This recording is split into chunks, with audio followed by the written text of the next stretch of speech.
बिस्मिल्लाहिर्रहमानिर्रहीम अस्सलाम वालेकुम। पाकिस्तान अब अपना फैसला कर ले कि पाकिस्तान ने किस ग्रुप में खड़े होना है। प्यूटिन इस वक्त पहुंच रहे हैं पाकिस्तान के हमसाया मुल्क। याद रखिएगा, उन्होंने ऑलरेडी अफगानिस्तान को भी कह दिया है कि वो करीब उनको तस्लीम करेंगे। अब वो पहुंच रहे हैं ईरान में। आप देखिए, ईरान में प्यूटिन पहुंच रहे हैं और ईरान रूस को ड्रोन्स दे रहा है कि आपने यूक्रेन और अमेरिका से लड़ना है।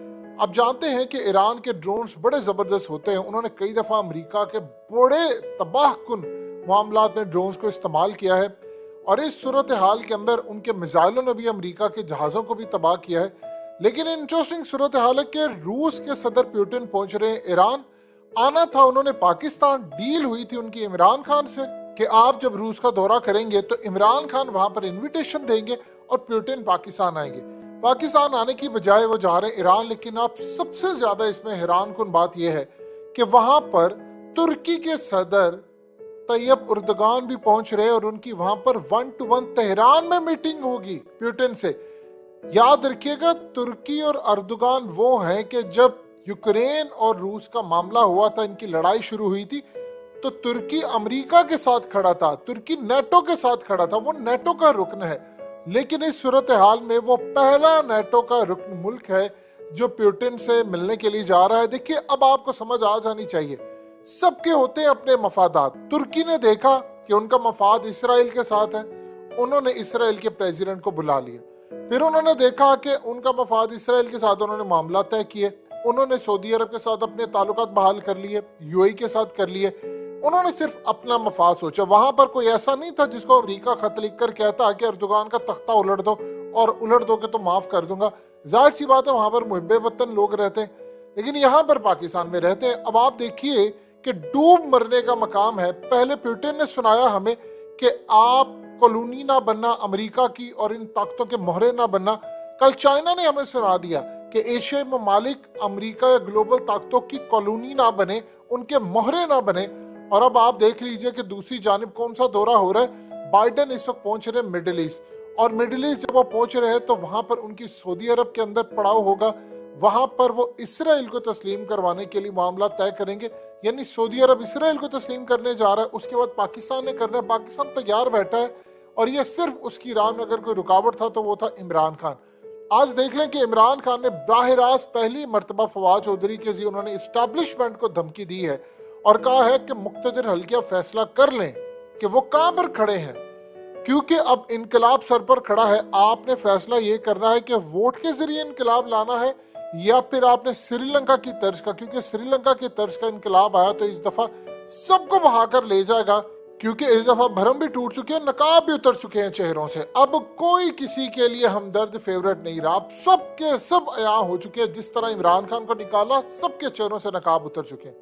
अब यहाँ पर समझ ले कि होने क्या जा रहा है। देखिए, ईरान के अंदर जो मुलाकात है, अगर यही पुतिन जाते तुर्की तो खलबली वहां पर मच जाती कि पुतिन वहां पर क्यों आए हैं। लेकिन वो यहाँ पर आ रहे हैं। अब इसमें अर्दोगान ने अपना पत्ता शो किया है कि आहिस्ता आहिस्ता वो भी अब उसी पॉलिसी की तरफ आ रहा है जो असल में पॉलिसी थी इंडिया की। इंडिया अमेरिका के भी साथ खड़ा है, इंडिया क्वाड का भी रुकन है और इंडिया रूस के साथ भी खड़ा है। इंडिया अब से चाइना से भी ताल्लुकात बेहतर कर रहा है। तुर्की ने देखा कि हम अगर किसी की साइड पर जाएंगे तो मुखालफत हमें दूसरे की लेनी पड़ेगी, बेहतर ये हम सबके साथ ताल्लुकात रखे। उनको एहसास हो गया। अब वो जा रहे हैं इस वक्त रूस के साथ। आप ये देखिए कि रूस के साथ कौन खड़ा है। इस पूरे खेल में एक बड़ा मुल्क खड़ा था, चाइना। तो चाइना तो आपका दोस्त है, तो इसका मतलब आप चाइना के खिलाफ है। आपने रूस के खिलाफ स्टेटमेंट दी, इमरान खान ने नहीं दी। लेकिन इसका यह मतलब है कि आपने चाइना को क्या पैगाम दिया कि हम कहां पर खड़े हैं, हम या तो रूस के खिलाफ है। क्योंकि याद रखिएगा, चाइना ने एक भी स्टेटमेंट रूस के खिलाफ नहीं दी, बल्कि ये उन्होंने कहा कि रूस के ऊपर कोई भी हमला चाइना पर तस्वुर किया जाएगा और चाइना बैक करेगा रूस को। और कहा कि इस पूरे यूक्रेन के मामले पर अगर कोई जिम्मेदार है तो वो अमेरिका है। इस सूरत हाल में आप बताइए कि आप कहां पर खड़े हैं। आप तो चाइना के दोस्त हैं, लेकिन आपने अमेरिका वाली साइड ली है। अब यहाँ पर जब ये आ रहे हैं तो अर्दोगान को अंदाजा हो चला है कि इस खेल के अंदर वो कहां पर खड़े हैं। देखिए, ईरान के साथ उनके मामला तय है। आप जरा गौर कीजिए कि हम कहां पर फंस चुके हैं। हमारे हमसाये में कौन आता है? अफगानिस्तान। उनको कहा है उन्होंने कि हमने आपको तस्लीम करने जा रहे हैं, कोई करे ना करे। फिर उसके बाद अगर जाहिर सी बात है वो तस्लीम करते तो वो ट्रेड शुरू कर देंगे, S-400 से लेकर हर चीज वहां रखेंगे, वहां पर उनकी मर्जी से अगर वो देंगे तो अड्डा लेकर रूस अफगानिस्तान में आ जाएगा, आपके पड़ोस में। अगर अफगान तालिबान वहां पर उनके साथ कोई एग्रीमेंट हो जाता है, ईरान के साथ अगर एग्रीमेंट होता है तो वहां पर वो आ जाएंगे। अब बताइए, उसके बाद तुर्की आता है नेटो का रुकन होकर, वहां पर आपके हमसाये में एक और मुल्क पड़ता है, उसका नाम है चाइना, वो फुली सपोर्ट कर रहा है। एक और मुल्क पड़ता है आपका हमसाया, कौन? भारत, वो भी रूस के साथ है। आप सिर्फ 3-4 महीने पीछे चले जाए, किसको हमने आइसोलेट किया था? इंडिया को। पाकिस्तान उसके खिलाफ था। ईरान के भी कुछ मामला खराब हो गए थे। अफगानिस्तान ने तो काफी एक बड़ी स्टेटमेंट दी थी। म्यांमार, श्रीलंका, बांग्लादेश, पाकिस्तान, चाइना, कौन आइसोलेट हुआ था? इंडिया। अब कौन आइसोलेट हो रहा है? पाकिस्तान। अब आपको समझ आ रहा है कि रिजीम चेंज क्या था? अगर सोचिए, इमरान खान रूस गए, पुतिन इस वक्त यहां पर आने की बजाय पाकिस्तान आते और ईरान के सदर को पाकिस्तान बुलाया जाता और तैयब उर्दगान भी पाकिस्तान चले आते पुतिन से मुलाकात करने के लिए, आप सोच सकते हैं आप कहां पर चले जाते? इन्वेस्टर्स का आप पर एतमाद होता। रूस के इन्वेस्टर दुबई जाने की बजाय पाकिस्तान आते। पुतिन उनको कहता कि ये बंदा खड़ा रहा सारी दुनिया की मुखालफत लेने के बावजूद, अमेरिका सबकी, तो तुम इसको इन्वेस्ट करके ऊपर उठाओ। यानी वो अपने लोगों को कहता तुम यहां पर आओ, इन्वेस्ट करो, इनके मुल्क को ऊपर उठाओ, बजाय कि हम दुबई या यूएई या किसी और जगह जाते। उन्होंने बदले में क्या किया? उन्होंने हर उस मुल्क को फायदा देने का फैसला कर लिया है। देखिए, अर्दोगान ने बाद में तेल लेना है, रूस से तेल लेना, आप देखिएगा वो कैसे तेल लेता है। उसके बाद उन्होंने फैसला किया कि भारत को परमानेंट मेंबर बनाना यूनाइटेड नेशन का। आपको नहीं बनाया क्योंकि वो खड़ा हो गया था उसके साथ। आप किसके साथ? आपका पता ही कुछ नहीं है। आप अमेरिका के आगे लेट गए हैं, आपका पता ही कुछ नहीं है। आपने चाइना को, अब जिस तरह का हमने उनके साथ ताउन किया है, चाइना को क्या जरूरत है ये बात कहने की एशियाई ममालिक अमेरिका के आगे या ग्लोबल ताकतों के आगे मोहरे ना बने? किसको उसने सुनाया? इंडिया को।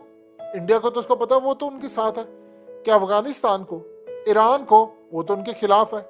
क्या सेंट्रल एशियन कंट्रीज को? बिल्कुल भी नहीं। उन्होंने तो अमेरिका को झंडी करा दी। उन्होंने आपको सुनाया है, डूब मरे, आपके मुंह पर थप्पड़ों की बारिश की है। अब आपका क्या नाम लेकर कहें? किसको चाइना ने सुनाया था कि एक कॉल पर लेट जाते हैं? बताइए। ये बातें समझने वाली है। आप पूरी तरह उनके आगे लेटे हैं और अमेरिका के आगे लेटकर आपको मिला क्या है? आप सिर्फ इतना बता दें, 250 रुपए का लीटर पेट्रोल आपको मिला है। IMF आपकी सिक्योरिटी के ऊपर आ रहा है कि राना सनाउल्लाह जैसा बंदा चीख रहा है, वो कह रहा है कि हालात खराब है, ये हमारी सिक्योरिटी के ऊपर आ रहे। आप बताइए, आप काम पर खड़े, शर्म से डूब नहीं मरते? ये मरने वाली हिस्से बंद हो गई हैं। अब इस सूरत हाल के अंदर जब वहां पर वो जा रहे हैं तो उन्होंने पाकिस्तान को छोड़ दिया क्योंकि आपने इमरान को हटाया है, और इस सूरत हाल के अंदर आप आइसोलेट हो गए हैं पूरी तरह। और ये इतना बड़ा डिजास्टर है आपके लिए कि आप ये सोच भी नहीं सकते कि मुस्तकबिल के अंदर आपके साथ क्या होगा। लिहाजा पाकिस्तान इस वक्त पूरी तरह जलालत का शिकार हो रहा है। और जिस दिन इमरान खान आएंगे, आप देखेंगे कि पुतिन उसी वक्त जो पहला दौरा होगा वो पाकिस्तान का आकर करेंगे।